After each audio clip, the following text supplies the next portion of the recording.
नमस्कार, स्वागत है आपका बिहार समाचार में। बिहार वालों के लिए सबसे बड़ी खुशखबरी आ गई है। तेजस्वी यादव और मुख्यमंत्री नीतीश कुमार जी ने बिहार के गरीबों के लिए, बिहार के शिक्षक अभ्यर्थियों के लिए, बिहार के किसानों के लिए कई बड़े ऐलान कर दिए हैं। साथ ही बिहार में नौकरी और रोजगार को लेकर बड़ी खबर सामने आ रही है। तेजस्वी यादव ने कई लाख पदों पर सरकारी नौकरियां निकाल दी, तो इधर बीजेपी ने भी सरकार का भंडाफोड़ कर दिया है। तो आज की बिहार की बड़ी और काम की खबरों पर बात करेंगे। इससे पहले आपसे एक छोटी सी अनुरोध है, कृपया वीडियो को एक प्यारा सा लाइक अवश्य कर दीजिएगा। आपका लाइक करना ही हमारी मेहनत का फल होता है।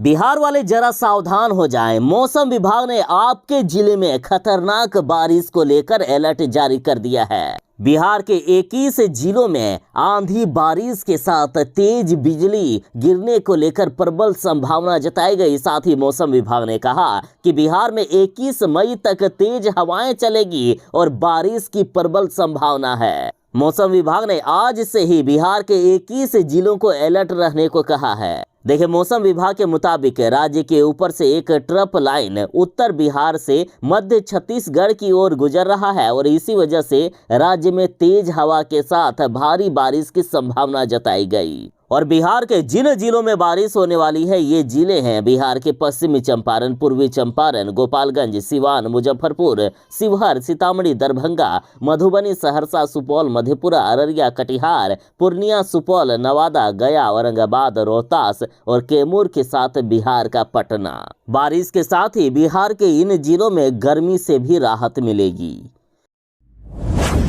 राजद ने कहा है कि महागठबंधन सरकार मतलब नौकरियों की भरमार, आवेदन करने को अभ्यर्थी हो जाएं तैयार। देखिए, बिहार में शिक्षक भर्ती के लिए इसी सप्ताह लिए जाएंगे आवेदन। परीक्षा अगस्त में संभव है। 1,76,000 शिक्षकों की नियुक्ति को लेकर वैकेंसी इसी सप्ताह आ रही है। साथ ही तेजस्वी यादव ने कहा कि 1ली से लेकर 5वीं, 9वीं से 10वीं और 11वीं से 12वीं के शिक्षक पद के लिए अलग अलग पड़ेंगे आवेदन। आवेदन करने के लिए 1 महीने का समय दिया जाएगा। कुल पदों की संख्या है 1,70,461, जिसमें से प्राथमिक शिक्षक के 79,943 पदों पर बहाली होगी। माध्यमिक शिक्षक के 32,916 पदों पर बहाली होगी। उच्च माध्यमिक शिक्षक के 57,602 पदों पर बहाली हो रही है। बिहार में 7वें चरण की शिक्षक बहाली प्रक्रिया शुरू हो रही है और इसको ट्वीट करते हुए तेजस्वी यादव ने कहा कि 1,76,000 शिक्षकों की नियुक्ति को वैकेंसी इसी सप्ताह आ जाएगा। लेकिन तेजस्वी यादव की बातों पर, तेजस्वी यादव के दावों पर अब बिहार के शिक्षक अभ्यर्थी और जनता को लगता है भरोसा नहीं रहा। देखिए, राजद के इस ट्वीट पर रिट्वीट करते हुए युवा की आवाज नामक ट्विटर यूजर लिखते हैं कि पहले पूर्व से ही बहाल कर्मियों को नियुक्ति पत्र वितरण का ढोंग और अब पुराने शिक्षकों को ही फिर से परीक्षा लेकर नौकरी। यही महागठबंधन का अभी तक 10 लाख नौकरी के नाम पर ठगी रहा है। लेकिन ये लोग अपने तरह सबको मूर्ख ना समझे। चुनाव का इंतजार करो, शिक्षक के ताकत का अंदाजा लग जाएगा। राजद ने कहा कि आवेदन करने के लिए अभ्यर्थी हो जाएं तैयार। तो इसके जवाब में अफजल अंसारी नामक ट्विटर यूजर लिखते हैं कि 2025 में बिहार में लोकतंत्र का त्योहार, नॉमिनेशन से पहले एग्जाम के लिए रहना तैयार। यहाँ पार्टियों की है भरमार, वोटर के लिए ऑप्शन है हजार। ज्यादा खुश मत होइए तेजस्वी यादव की सरकार, क्योंकि आप ही ने हम शिक्षक अभ्यर्थियों को जिंदगी भर बेकार कर दिया है। तो वहीं गोविंद नामक ट्विटर यूजर लिखते हैं कि पहली कलम से नहीं लेकिन अंतिम कलम से 7वें चरण के शिक्षक अभ्यर्थी की करियर की अंतिम संस्कार कर दिए हैं आप लोगों ने। तेजस्वी यादव ने बिहार की भोली भाली जनता से झूठा वादा किया कि जैसे ही हमारी सरकार बनेगी, पहली कैबिनेट में पहली कलम से हम 10 लाख सरकारी नौकरी दे देंगे। तेजस्वी यादव तो सरकार में आ गए, लेकिन नौकरी देना तो दूर। जो पुरानी बहाली थी, जो बीजेपी के समय से चल रही थी, उसी बहाली को पूरा करके तेजस्वी यादव जनता के साथ धोखा कर रहे हैं। शिक्षक बहाली का भी मुद्दा बीजेपी के समय से ही चल रहा था और शिक्षक बहाली को अब भले ही तेजस्वी यादव पूरा कर रहे हैं, लेकिन पहली कैबिनेट से जो झूठा वादा किया था कि हम पहली कैबिनेट में ही 10 लाख सरकारी नौकरी दे देंगे, तो वो पूरी तरह से बिहार की जनता के साथ छलावा था।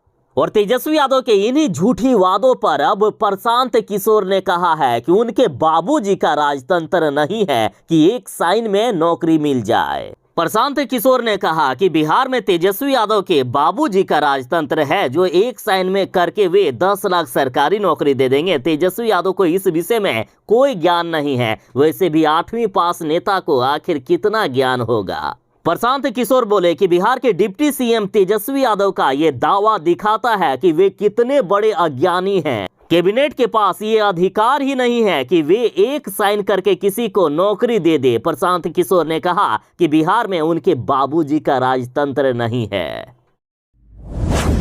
मुख्यमंत्री नीतीश कुमार जी ने बिहार के नियोजित शिक्षकों को चेतावनी दे दी है कि 7वें चरण की शिक्षक बहाली होगी तो सिर्फ और सिर्फ नए नियमावली के तहत ही होगी, और जो नियोजित शिक्षक सरकारी शिक्षक बनना चाहते हैं उन्हें परीक्षा देनी होगी। और यदि कोई भी आंदोलन करेंगे, कोई नियोजित शिक्षक किसी तरह का कोई भी धरना प्रदर्शन करेंगे तो उन्हें नौकरी से निकाल दिया जाएगा। तो सरकार की इस चेतावनी के बावजूद भी नियोजित शिक्षक बड़े आंदोलन की तैयारी कर लिए हैं और नियोजित शिक्षक 20 मई से प्रदर्शन कर रहे हैं। अब उल्टे ही बिहार के शिक्षक संघ शिक्षा विभाग के अपर मुख्य सचिव की ओर से जारी पत्र को वापस लेने की मांग कर रहे हैं। शिक्षक संघ कह रहे हैं कि जो पत्र जारी हुआ है उसे तत्कालिक प्रभाव से वापस लिया जाए। शिक्षक संघ ने कहा कि संविधान के अनुच्छेद 19 में देश के प्रत्येक नागरिक को संगठन बनाने और अपने सदस्यों की रक्षा करने के लिए शांतिपूर्वक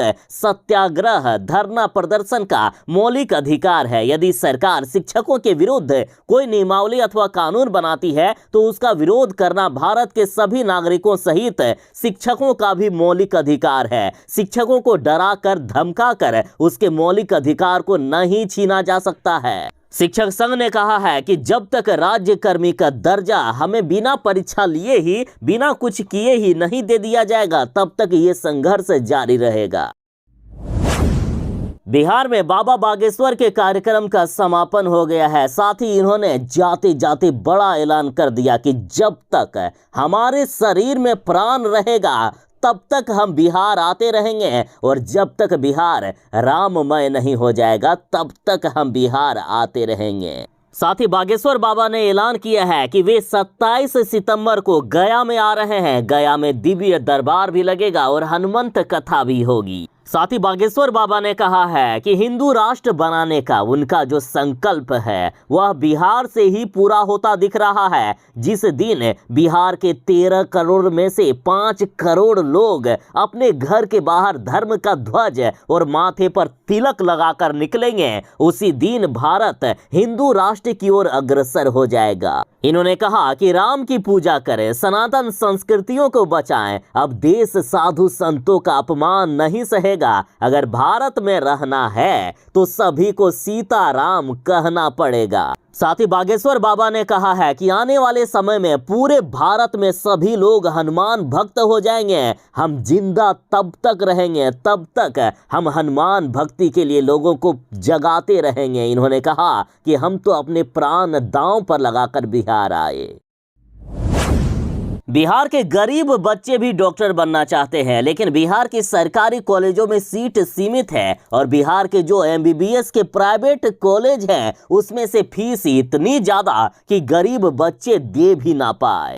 लेकिन साहब ये बिहार है, यहाँ कुछ भी मुमकिन है। देखिए, बिहार सरकार ने मेडिकल छात्रों को दी है बड़ी राहत।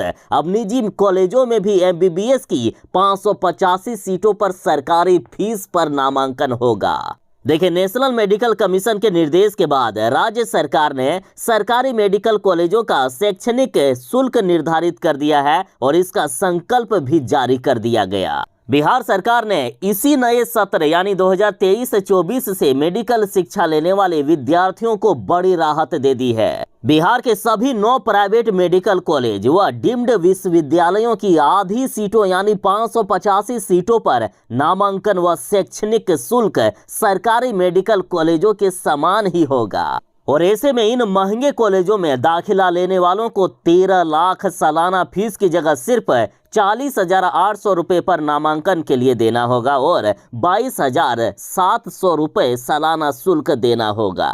और जिन कॉलेजों का शुल्क निर्धारित हुआ है, इन कॉलेजों में Radha Devi Jageshwari medical college Turki Muzaffarpur, Narayan medical college Saharsa, lord Buddha Kosi medical college Saharsa, Netaji Subhash medical college Bihta और मधुबनी मेडिकल कॉलेज मधुबनी शामिल है। बिहार के नियोजित शिक्षक जो 7वें चरण की शिक्षक बहाली प्रक्रिया नए नियमावली के तहत सरकार करना चाहती है, इसका विरोध कर रही है। तो सरकार ने नियोजित शिक्षकों को धमकाया और कहा कि नई नियुक्ति नियमावली के खिलाफ यदि कोई भी शिक्षक आंदोलन करेंगे या धरना प्रदर्शन करेंगे तो उन्हें सीधा हम नौकरी से निकाल देंगे। वैसे शिक्षकों की हमें कोई आवश्यकता नहीं है। देखिए, बिहार में नई शिक्षक नियुक्ति के नई नियमावली का विरोध पर उतारी शिक्षकों को सरकार ने धमकी दे डाली। सरकार ने कहा कि अगर नियोजित शिक्षक किसी तरह के धरना प्रदर्शन में भाग लिए तो उनके खिलाफ कार्रवाई होगी। और शिक्षा विभाग के अपर मुख्य सचिव दीपक कुमार सिंह ने इसके लिए पत्र भी जारी कर दिया है और ये सभी क्षेत्रीय शिक्षा उप निदेशक और जिला शिक्षा पदाधिकारी को भेज दिया गया है। पत्र में कहा गया कि नियोजित शिक्षक हो अथवा अन्य कोई भी सरकारी कर्मी जो नियुक्ति नियमावली के विरोध में किसी प्रकार का धरना प्रदर्शन या अन्य सरकारी विरोधी कार्यक्रम में भाग लेते हैं तो उनके विरुद्ध नियमानुकूल कार्यवाही अविलंब सुनिश्चित किया जाए और नियोजित शिक्षकों को नौकरी से भी निकाला जा सकता है। लालू का पूरा परिवार जेल जा सकता है। लालू यादव ने जो कांड किए, लालू यादव की कांड की सजा, लालू यादव के काले कारनामों की सजा आज इनके बेटे बेटियों को भी भुगतना पड़ रहा है। देखिए, चारा चोर लालू यादव का पूरा परिवार मुश्किल में नजर आ रहा है। सीबीआई ने मांगा है संपत्ति का ब्यौरा। दामाद सहित पूरे परिवार को देना होगा 2004 से लेकर 2009 तक का हिसाब। देखिए, रेलवे में नौकरी के बदले जमीन मामले में अब सीबीआई ने बड़ा एक्शन लिया है। अब ना सिर्फ लालू परिवार में उनके बेटे बेटी और पत्नी बल्कि दामाद को भी अपनी संपत्ति का ब्यौरा देना होगा। सीबीआई ने लालू परिवार के सभी सदस्यों के नाम खरीदी गई संपत्ति का ब्यौरा मांगा है। दरअसल लालू यादव के रेल मंत्री रहते हुए सभी बेटियों के नाम पर खरीदी गई जमीन या गिफ्ट की गई या फिर लीज पर ली गई अचल संपत्ति का विवरण सीबीआई की तरफ से मांगा गया। और जिनसे संपत्ति का ब्यौरा मांगा गया है उसमें से लालू प्रसाद यादव, राबड़ी देवी, तेजस्वी यादव, तेज प्रताप यादव, मीसा भारती, रोहिणी आचार्य, चंदा यादव, रागिनी यादव, धन्नू यादव उर्फ अनुष्का यादव, हेमा यादव, राजलक्ष्मी यादव आदि का नाम शामिल है।